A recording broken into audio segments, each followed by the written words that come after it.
Hey everyone, and welcome back to the Antler YouTube channel. I'm back with another sort of classic on the channel. It's been about 2 years since I've done this last, so I thought I might as well, you know, put another project together and let's see how it goes. So, um, about 2 years ago, I did this 10-year simulation on the F1 2021 game, but I am now, well, I have now done it on the F1 23 game. With some slightly different rules, and I'll introduce them to you now. So let's crack straight into it. So here are the settings that I've used for this save. Reduced everything, so that means that growth will be slower, so drivers will be more likely to move in each window. Now this does mean that drivers will move mid-season, so it can be a bit confusing, but I'll try and keep you updated with everything on the next screens now. So I think that's everything I need to explain, and let's crack straight into it. So going into season 1, it is of course Max Verstappen, so as in real life. And yeah, let me sort of go through everything. So on the left, you'll see the championship standings for that year. So obviously Red Bull, Ferrari, Mercedes, etc., etc. That should be too difficult to understand. It says the year and the season number at the top, and then it goes name, wins, points going down. So obviously Max Verstappen won this year with 7 wins and 284 points. So the transfers on the right will be the transfers that happened at the start of the year. So there's no transfers. Well, I guess there is transfers like Piastri getting a McLaren, but I don't think it was necessary to write that down. You know, it's obviously how it is in real life, so that's fine. And then R&D in the bottom right is R&D changes going into the next year. So that should be fine to understand. So Max Verstappen won, as in real life, not as dominant, the Red Bull. Ferrari seemed to be a lot closer to Red Bull this year. I mean, sandwiching the two Red Bulls in second and third, and Perez with ending up with 2 wins still, so the same as in real life, but finishing 4th this time. And also the Mercs getting some wins as well, and even Norris as well. I believe it was in Monza that Norris picked that first win up. So let's keep an eye on for 2024. So speaking of 2024, let's go straight into that now. So in season 2, we've got Charles Leclerc joining Red Bull and instantly winning the title with 7 wins. Incredible. So at the start of the year, Hulkenberg decided to retire from the sport, which somehow led Leclerc going to Red Bull, Russell going to Ferrari, Perez going to Mercedes, and Albon ending up at Haas. Pourchaire also ending up at Haas, Magnussen going to Aston Martin, and Stroll going back to Williams. So, and you can see mid-season I was very confused because Alonso decided to retire mid-season. Very, very odd, which led Sargent going to Aston Martin and then Lawson stepping in at Williams, replacing him. So Red Bull get back-to-back constructors, and Leclerc picks up his first championship. Will it be his only championship? Well, we'll find out. Let's see how well Red Bull do going forward. But there are some changes at the top and at the bottom as well. Alpine make the move up to 5th. Aston Martin sink a little bit. AlphaTauri make a big jump up to 8th. 7th, sorry, I'm not doing a great job on my own graph. But yeah, so Perez in the Mercedes is very, very odd. So is Russell at Ferrari, but that's just how this save is going to be. So there's no R&D changes going into the next year. So let's crack on to season 3, 2025. And as you can see, Charles Leclerc wins again in the Red Bull. So are we starting to see the domination sort of come out a little bit more? Are we seeing that Leclerc's going to start winning everything? Well, we'll find out, won't we? But at the moment, it looks like Leclerc is absolutely unstoppable at the top. But the gap was really, really close this time. It was only down to 5 points, and it was actually decided in Abu Dhabi as well. So really, really close championship, but Leclerc does win out again. So he gets his 2nd title and Red Bull's 3rd constructors of the save. So at the start of the year, Perez makes the move from Mercedes to Alfa Romeo, so going from the very top to the very bottom. And Drugovich also goes to Alfa Romeo, so changing the entire lineup there for the Swiss-based team. Norris goes to Ferrari, joining Russell, his longtime mate. at the Scuderia. Then Zhou makes the move to Haas. Bottas goes to McLaren. I swear this happens every single save. And Sainz goes to Mercedes. So, as you can see, it's very... the leaderboard, or the standings at the end was very, very consistent. So it's Red Bull, then Mercedes, then McLaren, then Russell. So there was Russell, then Ferrari.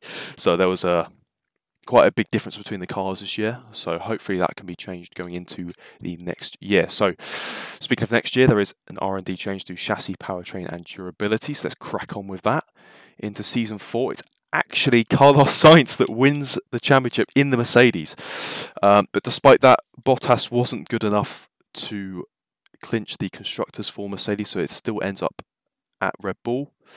But yes, these are the transfers on the right. There's a whole lot.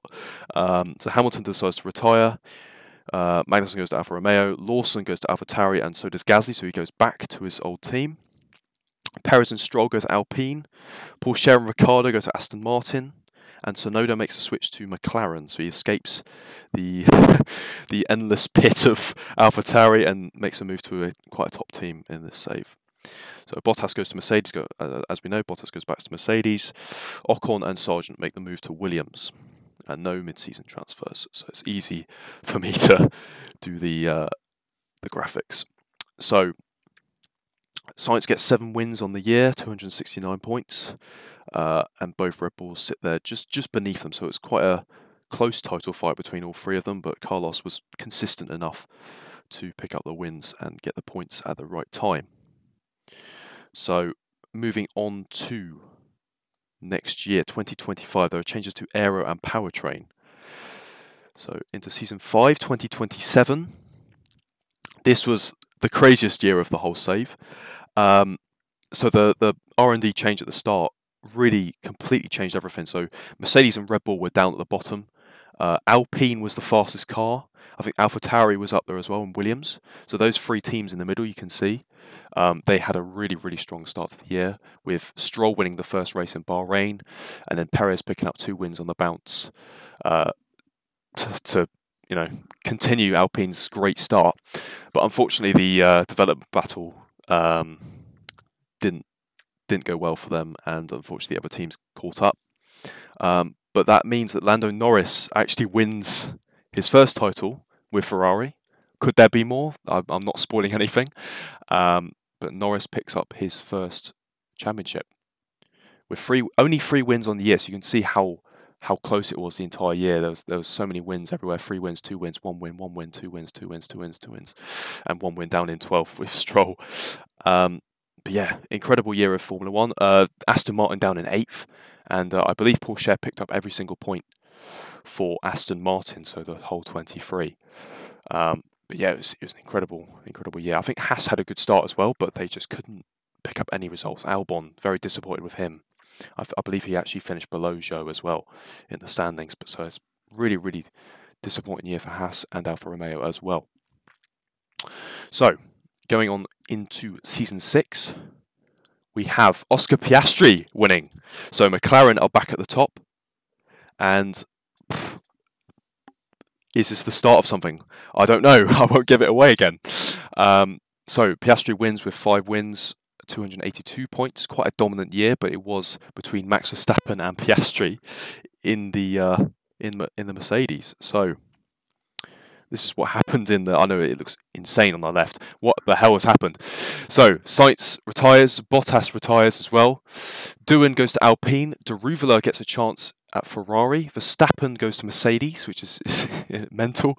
Hauger goes to Mercedes as well. Russell makes the switch to Red Bull. Just don't see that happening in real life, going from Mercedes to Ferrari to Red Bull. Very strange. And then Marcus Armstrong makes his debut with Williams. And mid-season, Vesti finally gets the chance in Formula 1 and goes to Mercedes, and Stroll moves to Ferrari, replacing De Ruyveler. So Piastri wins the title with Verstappen in 2nd, Norris in 3rd. Yeah, very, very strange year of F1 again. Aston Martin have made a massive leap, going from 8th to 5th. Massive, massive change.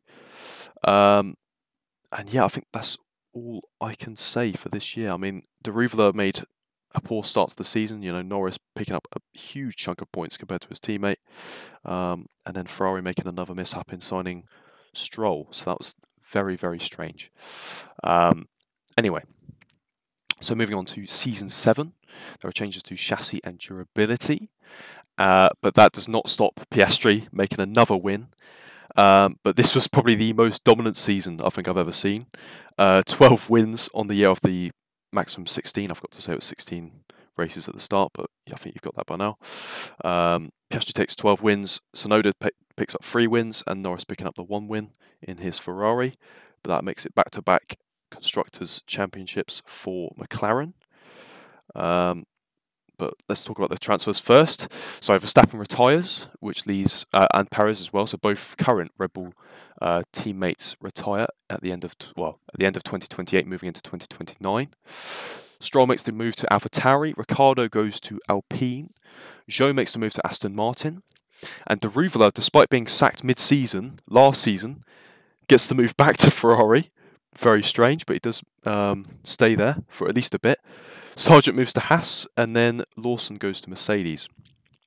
But obviously, Ferrari seem to hate Deruvla because then he gets sacked again mid-season. Sargent takes his place and does end up outscoring him, so maybe it was a good decision. And Hauger makes the move to Haas. So a 1-2 for McLaren in the standings. Is that going to be challenged into 2030? Powertrain changes. Let's have a look. Spoiler alert, no. Piastri makes it 3 in a row, and so does McLaren. 3 constructors in a row. Yeah, I don't know what's happened here. So 9 wins to Piastri, 410 points, so a big margin again, just completely dominating his teammate. Tsunoda still ending up in second though, so a bit like in 2023 with Verstappen and Perez, still picking up second despite being so far behind his teammate. So transfers for this year, another crazy one.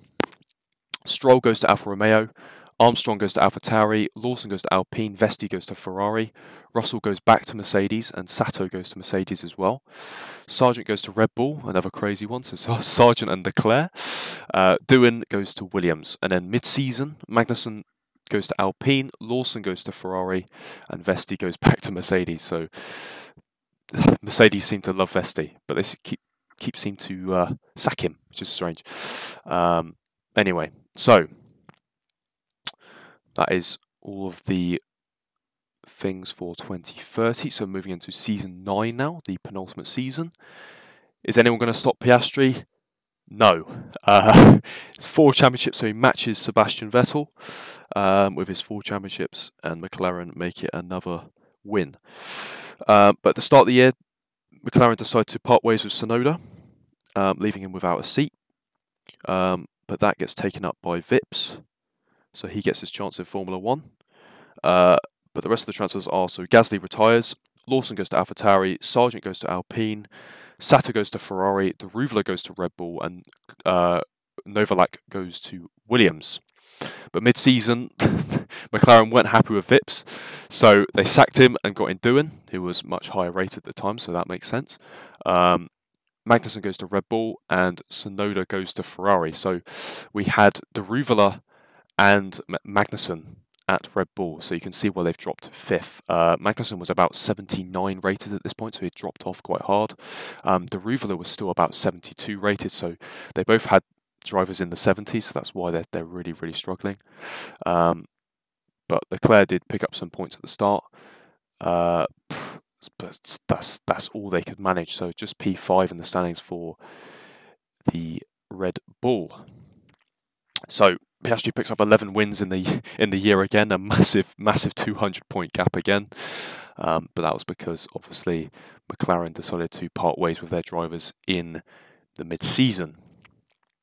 So also a special mention to Aston Martin in this year. Paul Scher picks up 189 points, just narrowly missing out on P2 in the championship, just in the final race of the year. So a bit disappointing. I was really rooting for him this year actually to get into second, but still a very, very good job by Norris and Paul Scher. So let's move on to the final season, season 10. in 2032, and it's that man again. The Aussie Piastri wins a 5th title, 5 wins on the bounce, absolutely incredible, and McLaren make it 5 as well. So I think even if I continued this on for another 10 years, I feel like McLaren would win the next 10.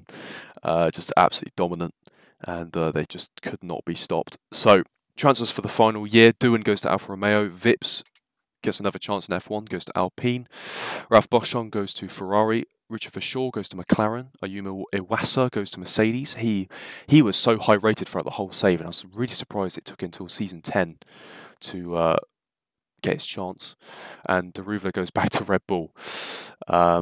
So I don't know what happened with Daruvala throughout this save, but he did pick up all the points, or most of the points, for Red Bull this year, making up to P4 again. But mid-season, Vesti gets picked up again by Mercedes, dropping Ayumu Iwasa, which is quite unfair. And Drogovic goes to Ferrari. So Piastri gets 7 wins, Norris gets 4 wins, Verschoor gets 3 wins, and Russell and Pourchaire pick up 1 win each. I believe Pourchaire's win was in Singapore, but I could be wrong.